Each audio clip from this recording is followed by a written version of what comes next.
rilisan vinyl itu ada dari tahun berapa sih di Indonesia?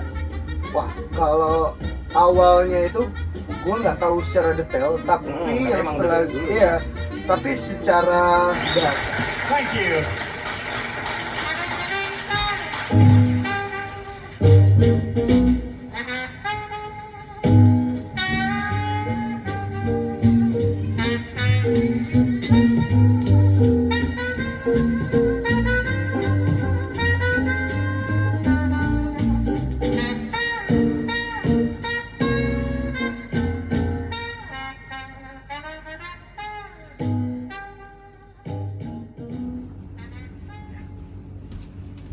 Wih, balik lagi episode 4. Gua mau play dulu Jazz-Jazzan ah. Itu roti ada Jenna Jones, gue pengen buat New Orleans Jazz. Iya, makanya nih. Urap terus. Gila, kepoin deh sini main lu. Pada Main dong, mampir dong sini dong. Siapa tahu main, jadi main. tuh. Lanjut episode 4, gua balik sama Drian lagi. Setelah sekian purnama nggak ketemu. Asli 2 minggu ya? 2 minggu ya. 2 minggu kemarin sibuk banget nih si anjing emang. Gue hilang 2 minggu, dia udah bikin podcast sama orang lain, bos. Asli. Gila nggak? Susah, cuan mulu yang dicari. Kagak, gue podcast sama siapa? Itu temen gua. Terus? Ya kan? Tuh mungkin teman-teman kalau ke YouTube bisa buka di Obnormal. Itu teman kuliah gua. Cuman iya, main gua dapat kagak. Waktu itu kan kayak saling support aja kita gitu kan. Yuk, main deh. Kangen juga nih kan silaturahmi.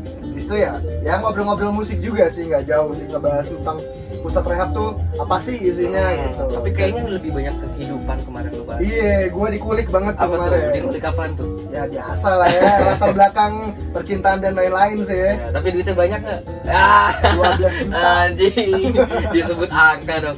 Gila 2 minggu gue hilang, dia bikin podcast sama orang lain. Pas gue buka Instagram, udah ada tuh muka dia. Di repost sana sini kan, anjing dia orang. Iya. Kita nggak bacain komentar dulu, katanya kemarin bacain komentar masih yang begitu jangan dibacain deh, kata netizen gitu kan. Apa-apa deh ya, yang Ya penting udah. lah kita mah responsif aja Gue ya. responsif aja. Oke, komentar-komentarnya tetap gue balesin di YouTube, tetap di Instagram juga, yang DM tetap gue balesin juga sebenarnya. Cuman di sini banyak requestan, gue ngambil dia katanya butuh rilisan vinyl itu ada dari tahun berapa sih di Indonesia? Wah, kalau awalnya itu gue nggak tahu secara detail, tapi yang emang setelah dari dulu. iya, tapi secara data sih masuk ke Indonesia itu 1930-an ya, era-era penjajahan lah ya masuk. 1930 udah masuk Ya, tuh. Belanda lah ya, Belanda masuk, jajah segala macam, bawalah tuh mulai datang migrasi gramofon dan lain-lain tuh. Oke. Piringan hitam masih berbasis yang lebih tebal tuh. Dia keramik. Kalau lu nonton film-film Tom and Jerry kan centreng pecah. Iya, Model bener. kayak gitu dulu. Masih keramik ya? Akhirnya pas sudah masuk 60 tuh 70-an berubah menjadi yang materialnya lebih tipis plastiknya. Oke. Nah, sekitar tahun-tahun segituan lah, 20 30-an lah. 20-30 nih? Ya, masuknya tuh ke Sama nanti Indonesia. kalian cari tahu lagi sendiri. Bener, pasti. Lanjut ke rilisan vinyl nih, Sek. Di 2012 itu gue baca artikel dari Pop Hari Ini. Iya. Dia bicara tentang vinyl di 2012 itu rilisan vinyl yang ada di PHR ini, Iya. piringan hitam record ya, panjangannya ya, di Senayan 100% rilisan luar negeri. Itu juga Ini tanda cukup tanya banyak. menyedihkan sih kalau buat gue Menyedihkan, pribadi kan? sih, iya sih. Akhirnya di 2020 sampai 2021 lah yang booming banget Iya. ya. Banyak tuh. Waktu itu kan sempat redup tuh lah ya, ketika 2012 rame, terus juga redup lagi 2014 dan boom lagi 2017 sampai saat ini akhirnya band-band indie tuh berkembang lagi gitu kan, Berkembang sampai lagi. bikin dari masternya CD di recycle lagi ke vinyl gitu. Benar. Banyak banget sih, makanya tahun 2020 sampai 2021 cukup produktif sih band-band lokal kita rilis. Ya, gue bacain juga list-list yang masuk ke PHR ini. Ada The Grand Fredly, Bung, almarhum itu di romansa ke masa depan. Ya. Nadine Amiza juga harus dicatat, dia juga punya rilisan vinyl. Yang paling booming banget 5 menit abis itu India menari bersama bayangan kalau nggak salah. Album yang barunya dia. Itu dia sama Nadine sama-sama kuat lah dalam rilisan yang ini. Bareng kok, rilisnya bareng. Rilisnya bareng 5 menit abis katanya kan. Itu gue suka, support banget gue di 2020 sampai 2021 ternyata banyak ada Gomblo, terus Komunal yang undergroundnya punya juga rilisan vinil, Komunal kaset CD, PH CD dia rilis juga, rilis tiga-tiganya dia rilis bareng. Oh, cakep dong. Gokil tuh, rame banget. Sore punya nggak sih sore? Sore ada. Sore ada. Sore album ada. mana? Sentralisme ada, Force of 5 ada. Oh, Force of 5 juga ada. Oh, dia rilis terus ya? CD, kaset, vinil dia selalu. Tapi untuk yang baru ini mungkin teman-teman juga ngelihat ada yang versinya tuh sebenarnya punya dari Om Andi Twins. Kemarin tuh agak lucu nih, gue juga baru beli rilisannya. Jadi itu gini Le, Apa? Om Andi ini punya demonya yang malah bandnya nggak punya. Bandnya nggak ada? Iya, jadi pas lagi bongkar-bongkar gudang rumah sih dia nemuin nih demo sore formasi pertama, Formasi awal. iya, dan itu masih kayak lagi ngetek di studio yang masih cuma main-main doang gitu kan, kayak live suara gitu ya? suara apa adanya aja. Cuman ada tiga track yang nggak pernah dirilis di album apapun. Dibikinlah sore yang raw demonya baru dirilis bulan kemarin. Ternyata sorenya juga jangan-jangan nggak tahu lagi dia punya Makanya rilisan itu. kaget pas lagi presscon bareng, akhirnya udahlah kita cetak cuman dengan sound seadanya, dibuat versi CD dan kaset. Kalau apa teman-teman mungkin lihat yang cover hijau baru banget, mungkin bisa dicek Gitu kan. ada.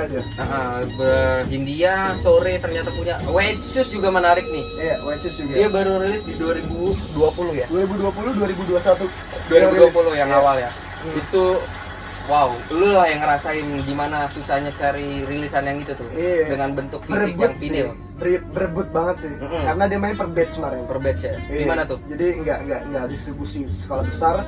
Memang ya lagi-lagi pemain lah ya, mungkin ya kayak gue ngerasa kayak distribusinya sedikit, permintaan pasar banyak, saling keep jadinya. Oh. Iya kan, akhirnya gue ngerasa kemarin pertama pas dirilis di EP-nya di 10 inch yang Irama Cita, dibikin di CD yang versi deluxe-nya 2020 album, sama akhirnya dibuatlah ke vinyl. Pengukuhan albumnya, album 2020-nya. 500 piece itu sold out nggak nyampe sejam. Nggak nyampe sejam. Nggak Tapi nyampe itu sejam. dia di satu tempat nggak sih jualannya? Apa di Enggak. online? Dia pecah online. Pecah online. Iya. Tapi the major tetap. The major. Apa? Cuman memang White Shoes tuh selalu jadi buruan lah. Lu beli itu duluan?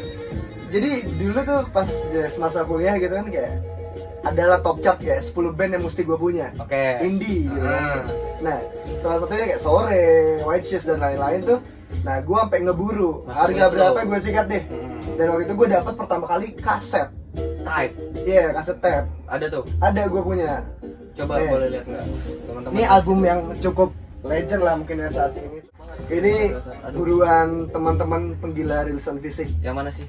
Nah, jadi ini album yang cukup familiar sih kalau nggak salah, ini 2005. 2005 ya? 2005 masih ada bukletnya segala macem. Mau coba cari. Nah ini wah gokil sih, keren banget sih.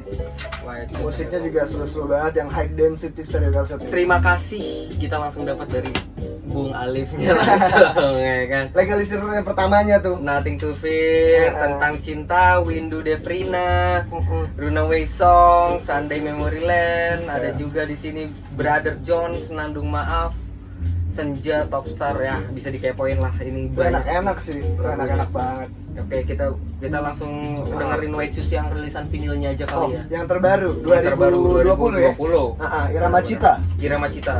Nih, Dia agak-agak funk gitu ya, Sek ya. Yoi, Cuman nggak hilang sentuhan si vokalisnya emang. ini limited pressing juga. Di saat itu cuman dirilis sekitar gak nyampe 1000 piece dan itu sold out dalam cuma berapa hari. Dan ini lucu banget sih. Lucu anjing. Iya, lu lihat covernya dong. Wah anjing, personilnya semua tuh bos. Iya. Ale ada nggak Ale? Ya nih Ale ada nih. Ada dong. Oh, gue Legalisir banget sama dong. lu. Ada dong. Kak Ale, dia humble banget sih. Asik. Si anak itu gila. Gue support banget sih dia. Kita coba dengerin ya. Dengerin dong, coba.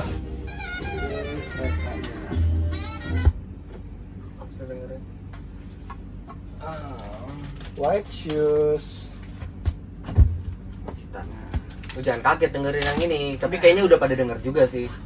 Nggak Mungkin. tahu ya, mungkin udah dirilis di YouTube dan lain-lain, semua udah sih. Kayaknya. Cepet sih.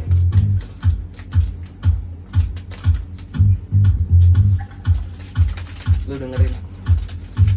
Ini apa ya? Kalau dibilang funknya kental banget, diskonya masih dapet, groove-nya nggak pernah hilang sih. Tapi kalau gue denger di all-nya, dia menggabungkan semua Iya. itu. Mungkin bisa disebut dengan fusion juga nggak sih? Fusion masuk ke ya? fusion dia. Karena, halus banget, gue nggak tahu otaknya siapa nih anjing. Gokil sih, makanya waktu itu jadi ya list lah, lagi-lagi list kayak ini harus gue dapetin gitu kan.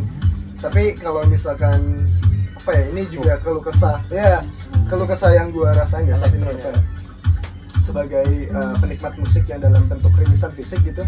Mungkin ketidaksamarataan aja sih. Kadang beberapa label atau ada beberapa yang memang ya gitulah, jadi tidak merata aja. Jadi merata gimana? Distribusinya. Gue merasakan distribusi tidak merata dan ini jadi ajang rebut-rebutan sih jadinya. Rebut-rebutan si kolektor. Iya, jadi kayak lu punya uang berapa lu yang bisa beli ini. Itu kayaknya mesti didengar sama musisinya langsung deh. Iya, makanya ini gue juga ngerasanya kayak memang apakah ini memang dibuat se-eksklusivitas itu hanya untuk beberapa orang atau memang ini mudah dinikmati semua kalangan gitu kan.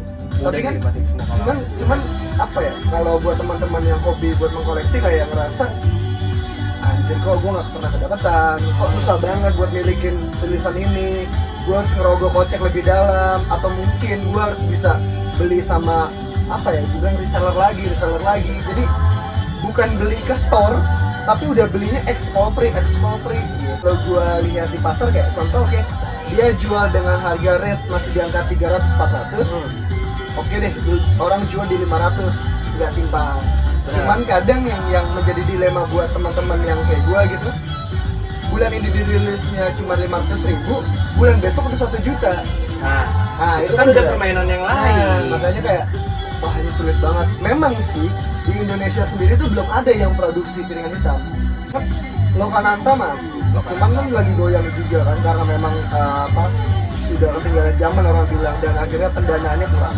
Jadi Lokananta, terus juga selebihnya label-label indie larinya ke kaset CD yang dari amannya ya. Kos produksinya nggak besar. Benar. Setuju banget gue. Makanya mungkin musisi-musisi yang sekarang dia merilis vinyl juga, tapi dengan dengan produksinya yang nggak banyak. Benar. Iya, makanya gue sangat menghargai artis-artis yang bisa merilis vinyl, kaset dan CD. Gue appreciate banget sih karena perjuangannya gokil sih. Ya karena di era digital sekarang dia berani rilis itu. Dan lu juga pasti ngerasain dong. Lu kan ngeband juga.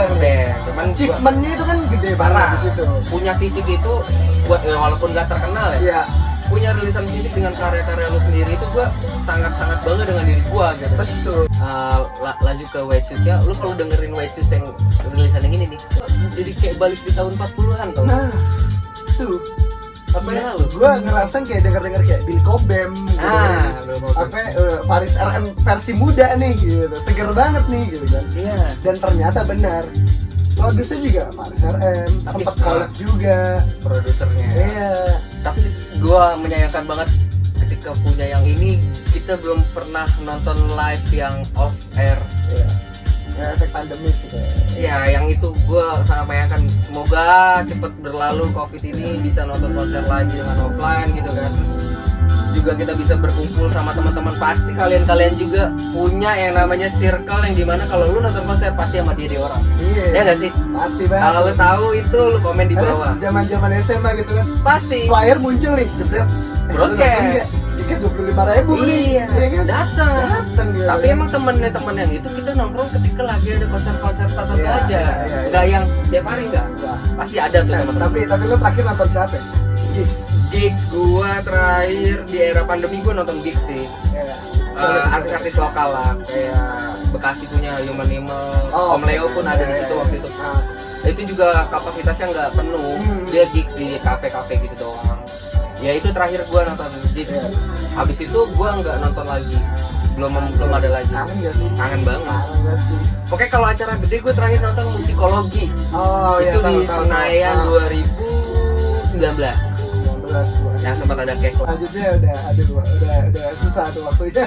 19 Terus main juga terakhir di Big Bang 2019 juga. Iya nih, ini challenge juga nih. Diam-diam udah di panggung gede nih.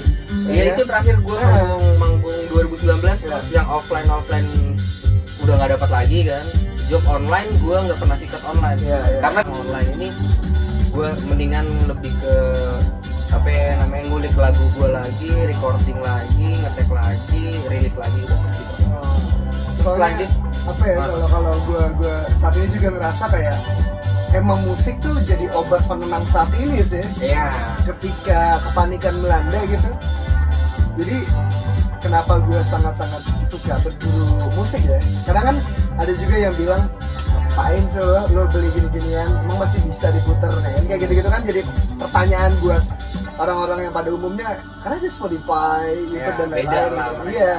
Cuman gue mau menyampaikan coba deh buat teman-teman untuk mendengarkan banyak referensi platform gitu kan, atau mungkin dari kalau dulu kan ada apa Reverb Nation dan lain-lain ya kan masih tetap online segala macam. Cuman Bandcamp cobain kayak lo denger CD dulu deh yang paling simpel yang memang kualitas grafiknya itu masih sama kayak MP3 sampai akhirnya lo main di kaset atau di vinyl, lo pasti jatuh cinta dan akhirnya malah kayak mencintai musik dan apa appreciate dengan totalitas si artisnya gitu. Setuju kalau gue itu, cuma kita nggak bisa maksakan juga. Iya itu cuma jadi kayak referensi dan masukan sih buat teman-teman. Terus kayak bahas White Shoes nanti kita akan sambung lagi di episode berikutnya. Yap.